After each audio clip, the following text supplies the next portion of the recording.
సంస్కరణ చట్టం కేంద్ర ప్రభుత్వం పార్లమెంట్ లో బిల్ పెట్టేటప్పుడు మన రాష్ట్రంలో ఉండే ప్రధాన అధికార ప్రతిపక్ష పార్టీలు రెండు కూడా దానికి ఆమోదం తెలియజేశాయి.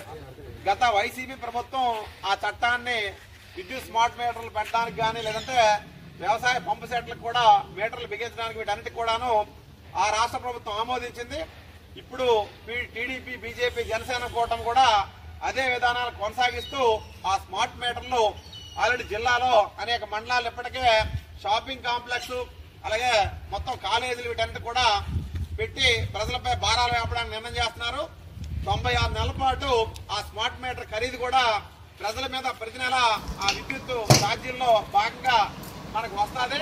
దాంతో పాటు ఏంటంటే స్మార్ట్ మీటర్ కి ముందే మనం రీఛార్జ్ చేసుకోవాలి డబ్బులు. ఇప్పుడులాగా విద్యుత్ మీటర్ రీడర్ వచ్చి బిల్లు తీసి మనకి ఇవ్వడం దానికి ఒక 10 ఆలోచన ప్రభుత్వం విరమించుకోవాలి. ప్రజలకి డ్రోప్ ఛార్జీల పేరుతో పెంచినటువంటి ఈ బిల్లుల భారాన్ని తగ్గించాలని చెప్పి సిపిఎం పార్టీగా డిమాండ్ చేస్తున్నాం.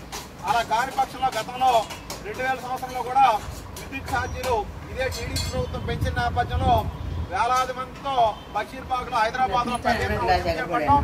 ఆ సందర్భంగా పోలీస్ కాల్పులు జరిపితే ఇప్పుడు చెప్పారు ఇప్పటికి కూడా ఆ తాలూకా పోరాటం తాలూకా స్ఫూర్తి ప్రజల్లో నిలిచే ఉంది.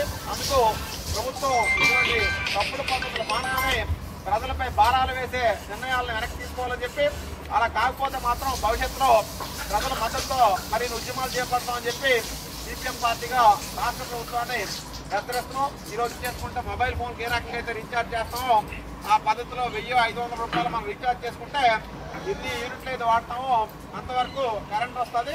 తర్వాత మనకి ఎటువంటి సమాచారం లేకుండానే డైరెక్ట్ గా కరెంట్ ఆగిపోతుంది. మరో దుర్మార్గం ఏంటంటే ఈరోజు మనం వాడే బిల్లుకి ప్రతి నెల కూడా అదనంగా అంటే ఉదయం వాడే కరెంటు ఛార్జీ వేరే, రాత్రి సాయంత్రం 6 నుంచి 9 వరకు వాడే కరెంటు ఛార్జీ వేరే.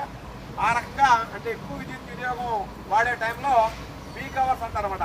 ఆ టైంలో కరెంట్ ఛార్జీ అదనంగా పెంచాలని చెప్పి ఈ రకంగా దుర్మార్గంగా ఈ విద్యుత్ తాలూకా భారాలు 20,000 కోట్ల రూపాయలు ప్రజల మీద వచ్చే నెలలను కూడా భారాలు వేయడానికి సంబంధించి ప్రభుత్వం ఇప్పటికే నిర్ణయం చేసింది.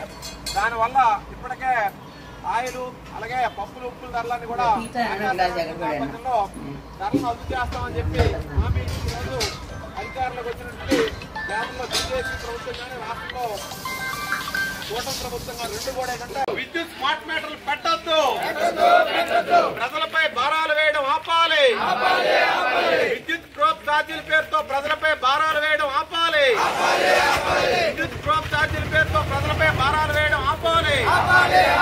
జిందాబాద్ సిపిఎం, జిందాబాద్ సిపిఎం. ప్రజలపై విద్యుత్ డ్రాప్ ఛార్జీల భారం ఎత్తివేయాలి, విద్యుత్ స్మార్ట్ మీటర్ పెట్టొద్దు, విద్యుత్ స్మార్ట్ మీటర్ పెట్టొద్దు. జిందాబాద్ సిపిఎం, జిందాబాద్ సిపిఎం. విద్యుత్ భారాలు వేయొద్దు.